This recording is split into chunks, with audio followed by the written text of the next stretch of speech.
This week, TTC confuses Ridgid for Milwaukee. We find a huge 24-tooth test. Clint gives the Milwaukee Mower just one more shot. And Tool Test rolls back. This is your Power Tool Week in Review.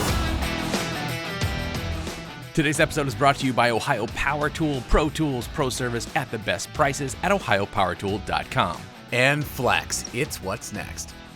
Welcome back, Power Tool fans. I'm Rob. And I'm Sarah, and we're ready to announce our next live $2,000 Power Tool giveaway. But first, the boys over at PTR got one hand on the Flex one-handed recip saw, which I guess makes sense. Josh, after using the Flex for a while, noted that he liked the LEDs, the rubber over molding grip, which made it easy to control even under sweaty conditions, and found it to be well balanced even with a larger Flex battery. After a series of tests cutting through nail-embedded lumber, PVC pipe, and metal tubing, they gave it an overall 9.5 out of 10 rating, which seems pretty high. You can see the full review over at Protoolreviews. Here at Belts and Boxes, we're strong proponents of using tools properly.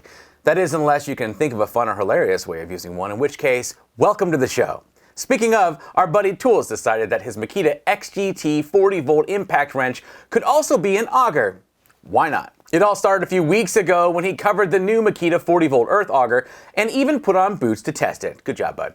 And while he was playing with that purpose-built tool, he decided to try the auger with an XGT drill, and it did pretty well. So of course, that wasn't enough for his fans, who rushed to the comments to demand that he tries it with an XGT impact. So yep, that's what he did this week. And the results were not quite as spectacular as the drill, but Tools did a great job of turning it into a learning experience, all while using tools incorrectly. I'm here for it. You can catch it all over at Tools and Stuff. It's been a hot minute since we checked in with KompleteTechCrew, and this week he unleashed a barrage of new tool videos, including a Milwaukee tool that doesn't get a lot of coverage. This is the all-new Milwaukee 6-inch leveling tripod chain vise. It's specifically designed to secure up to 6-inch pipe for cutting or threading. It weighs 50 pounds, making it incredibly portable, yet heavy and sturdy enough to get the job done. It appears to be very easy to set up and use, but perhaps its most valuable feature is folding away and taking up very little space in your truck. Besides a feature walkthrough, you'll find a complete instructional demonstration at KompleteTechCrew. Okay, you guys all know that the same company makes Milwaukee and Ridgid. And Hart, Ryobi, Oreig, Dirt Devil. Right. So when Ridgid launched their new 18-volt 4-mode half-inch high-torque impact wrench,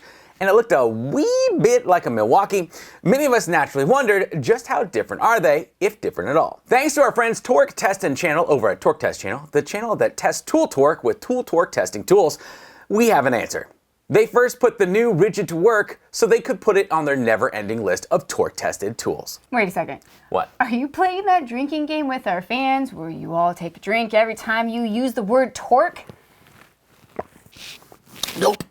Anyways, they put the Ridgid through their normal run of torque tests, got the numbers they needed, but then proceeded to open it up along with the Milwaukee M18 Fuel 2767 to see if these are twins or just brothers from another mother, that mother being TTI. To find out which high torque tool has the most torque, head over to TorqueTestChannel. So do you guys remember the crazy automated circular saw rig that Rob Robillard built for his circular saw test? Yeah, that one. Well, after testing saws, Rob realized he could use the same setup to test blades, and that's exactly what he did. They gathered the best of the best in the 7¼ inch 24-tooth arena, including examples from Crescent, DeWalt, Diablo, Makita, Milwaukee, and Spyder. To test each one, they found a long piece of wood with 94 nails already hammered into it. Super convenient. Then they used the saw testing rig, which includes a clever AccuCut sled pulled by a line with an 11-pound weight on the end. And yes, it looks incredibly fun to do, and we all get to learn something in the process. These 24-tooth framing blades are designed to get the job done fast, not pretty.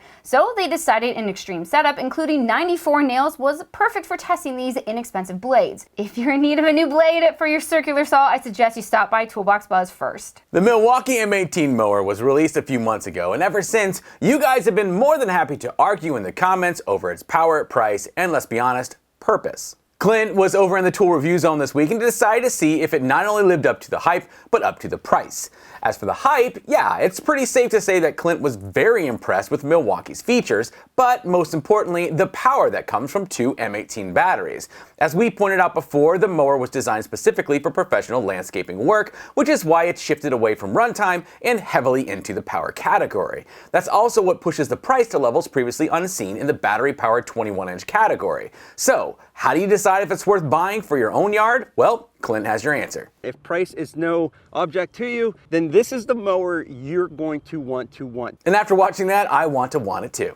For the full review, head over to the Tool Review Zone. About a month ago, we broke the news on the new Milwaukee M12 Clamping Fan coming from, you guessed it, Milwaukee. And this week, Mark got a hold of one and not only put it to work, but took the time to modify it for his pack out. Kind of. This is the Milwaukee M12 Clamping Fan. It features a 360-degree rotating head, 3-speed settings, topping out at 400 CFM at 14 miles per hour. It has a pair of super powerful magnets on the bottom, and of course, its 2-inch spring-loaded clamp, making it easy to put just about anywhere you need it. But Mark wasn't satisfied with all of that, so he asked his son to 3D print a few pack-out cleats and then build a small clamping surface for the top of his pack-out stack, and just like that, a pack-out fan. Kind of. Sorta. I don't know, I'm here for it. Mark also tested runtime and tried out the magnets on every surface he could possibly find. For the full review, head over to MarkThomasBuilder. Our last stop is over at VCG, where this week we all witnessed the return of Tool Test Raw. It's been almost a year since we've seen the very cool gang go at it live, and this time they didn't disappoint. Vince and Jimmy grabbed the newest DeWalt 20V Max XR brushless cordless half-inch drill driver, the DCD800, and the Milwaukee 2701 M18 compact brushless half-inch drill driver, and threw them in the ring live, where they drove wood screws, self-tapping metal screws, structural lag fasteners, and repeatedly drilled holes in both wood and metal. And before you all start complaining, yes, they did use a DeWalt PowerStack battery. Thank you very much. Now, if you've never experienced a TTR before, we highly recommend it. And at the end of this one, Vince promises that there are many more yet to come. You can find it over at VCG Construction. Have you guys ever heard of Truewerk gear before? They make some amazing gear designed to survive the many challenges on the job site in style and comfort. Actually, I have. Have you ever heard of, I don't know, the Build Show? You mean like Matt Reisinger? Oh, I mean exactly like Matt Reisinger. Well, they just got together to make some new build gear and put it in Matt's first merch store on the Truewerk website. No way! They have a new t-shirt and a hoodie and a trucker hat. I like trucker hats. Okay, well, this one has the Build Show logo on it, so it's awesomer. That's cool. I know it's cool. So if you're a fan of either the Build Show, Truewerk, or even just Matt Reisinger, we'll link to his store in the comments. Now, tomorrow was supposed to be our monthly live show giveaway, but we'll be out of town, so we're moving it to the 7th of May. Which is when we'll once again randomly call one of our channel members and let them pick from one of 4 prize shelves, each with over $2,000 worth of new power tools and Spyder accessories. Yeah, because like, what good are a bunch of new pro tools if you don't have pro accessories? Exactly. So be sure you don't miss that. I want to thank Flex and Ohio Power Tool for sponsoring this episode. Guys, we couldn't do it without you. If you liked the episode, please give it a thumbs up, and if you loved it, we hope that you subscribe. All right, guys, if you can, go do something kind for someone else this weekend, and we'll see you next week.